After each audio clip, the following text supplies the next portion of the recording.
हम सब जिस पर्यावरण में रहते हैं, जिस वातावरण में रहते हैं, उस संगत का प्रभाव पड़ता ही है। ऐसा देखा गया है कि जुड़वा बच्चे हों, उनमें भी स्वभाव में बहुत परिवर्तन आ जाते हैं, क्योंकि संगत में अलग अलग फर्क होता है। तो अभी हम एक दृष्टांत देखते हैं जिसमें संगत का प्रभाव कैसे बताया गया है। एक राजा थे, राजा तोता के अनुरागी थे। दुर्भाग्यवश उनका तोता मर गया। तोता के मर जाने के बाद से उनका पिंजरा खाली पड़ा हुआ था।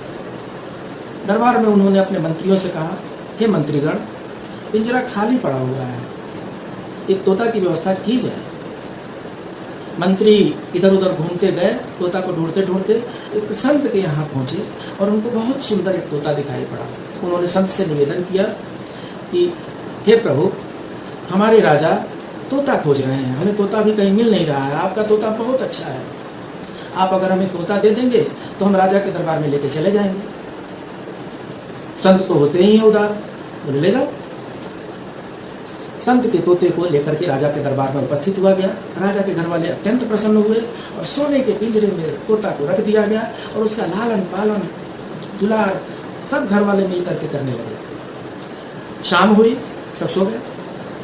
जब सुबह ब्रह्म मुहूर्त हुआ तो ब्रह्म मुहूर्त में तोता बोलने लगा। ब्रह्म मुहूर्त में तोता बोलता है, जय श्री राम, ओम तत्सत। हे राजा, हे महारानी, उठिए, ब्रह्म मुहूर्त हो गया है, उठने का समय हो गया है, ये सोने का समय नहीं है। और इसके साथ ही न जाने कौन कौन से रामायण और महाभारत की चौपाइयाँ वो तोता बोलते रहता था। राजा के घर वाले सब सुनते थे और बड़े प्रसन्न होते थे। रोज की उनकी दिनचर्या बन गई। जैसे तोता पहली बार बोलता था, सब पूरे घर वाले ब्रह्म मुहूर्त में उठ जाते थे और तोते की वाणी सुनने के लिए इंतजार करते रहते थे। तोता बोलता था, बड़ी प्रसन्नता हो जाती थी। दरबार में राजा बोला करते थे, ये तोता क्या मिल गया मुझे, तो जैसे संत ही मिल गया है, हमारे घर का वातावरण ही इस तोते ने चेंज कर दिया है। काल की अपनी गति होती है और हम सब काल की गति में बंधे हुए हैं। बचपन बुढ़ापा, बचपन जवानी बुढ़ापा और तत्पश्चात इस पृथ्वी को छोड़ के जाने का जो चक्र है वो सबके लिए चलता ही रहता है। और इस चक्र में से तोता भी अछूता नहीं है। एक दिन तोता मर जाता है। तोता के मर जाने के बाद से राजा के घर में जैसे मातम छा जाता है। पूरा राज परिवार शोकाकुल हो जाता है। शोक में झंडे को झुका दिया जाता है और राज्य में 2 हफ्ते का शोक बता दिया जाता है। धीरे धीरे पटरी पर लौटता है राजकाज और कुछ दिन के बाद से पुनः राजा अपने मंत्रियों से कहते हैं कि हे मंत्रीगण, राजा की कमी बड़ी खल रही है। राजा ने बोला, तोता की कमी बड़ी खल रही है, इसलिए एक तोते का प्रबंध किया जाए। मंत्रीगण ढूंढते ढूंढते गए और हूबहू पहले वाले तोते की तरह ही दूसरा तोता एक उनको दिखाई पड़ गया। एक कसाई था, उसने उस तोते को पाल रखा था। जाकर के उन्होंने निवेदन किया कि महाराज को तोता चाहिए, अगर आपकी आज्ञा हो तो हम इसे ले जाएं। कसाई ने बोला, साहब अगर हम नहीं भी देंगे तो आप राजा के मंत्री उठा के लेकर चले जाएंगे। बोले नहीं नहीं, हमारा निवेदन है, आप हमें ये तोता दे दीजिए।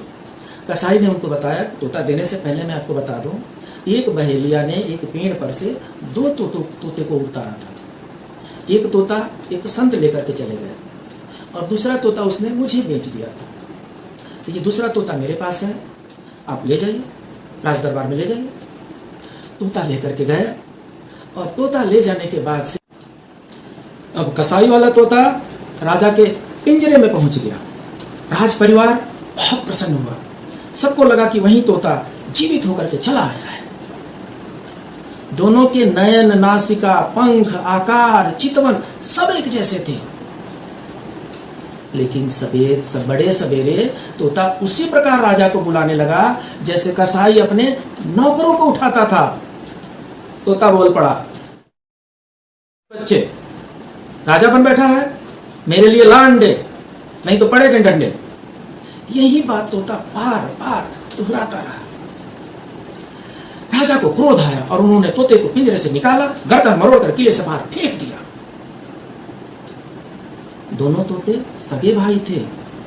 एक की गर्दन मरोड़ दी गई तो दूसरे के लिए झंडे झुक गए, भंडारा किया गया, शोक मनाया गया।